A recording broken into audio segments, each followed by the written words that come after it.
I can tell you right now, I wouldn't be where I am in archery and where I am in life if I wouldn't have become an outdoorsman and a hunter.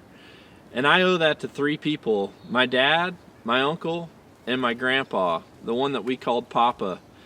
The first memory that I have hunting is actually with Poppa when I was very small. I don't even remember how old I was. I just remembered that he actually set me in his lap on a turkey hunt, and I just kind of stayed cradled right in his lap and between his chest as he called a turkey up, and it was a memory that I'll never forget. And as my years transpired and I became a bow hunter and then eventually a competitive target archer, every fall when I'd go down to enjoy hunting with my family in Mississippi, I would always shoot my target bow at Papa's house.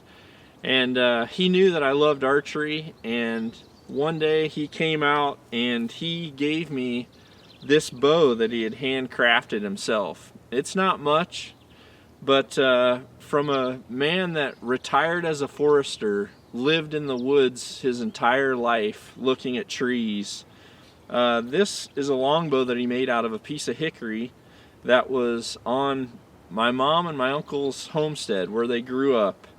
And he made this bow himself, gave it to me, and asked me if it would possibly be good enough to maybe one day shoot an animal with. And to be honest with you, I had my doubts. It's got a little bit of electrical tape there. This is actually a flip down iron sight off a rifle, an old rifle. It could have been one of the ones that he had from the Korean War. It's got some dental floss wrapped around there, or some cat gut, and pretty much have to shoot it right off the top of your hand.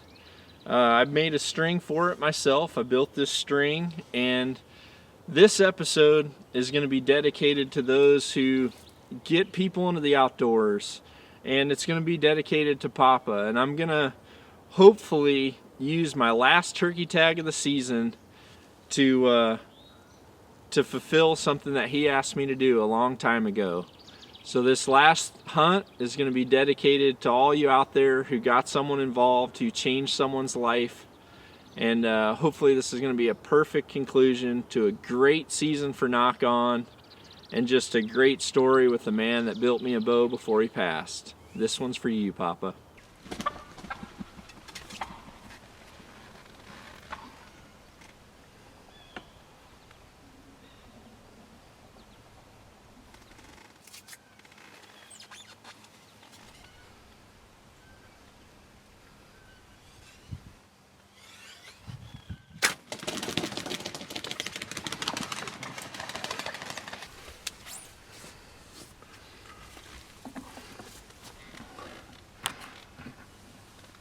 Should be pretty cool. I had my GoPro right here behind me, so I'm hoping I have an over the shoulder shot, but it looked like he ducked a little bit. But Poppa, there you go.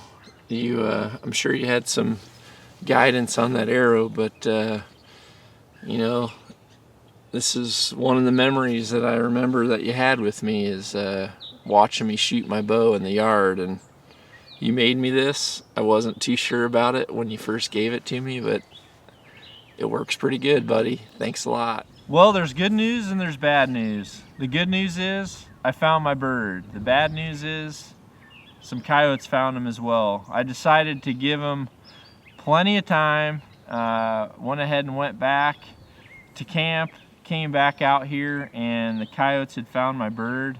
Was pretty chewed up. The good news is evidently the beard doesn't taste good. I found the beard in the pile. I'm not sure if he was a little double beard or if it fell apart, but I do have my beard, and I can tell you that his spurs are amazing. Probably some of the best spurs that I've ever shot on an Eastern.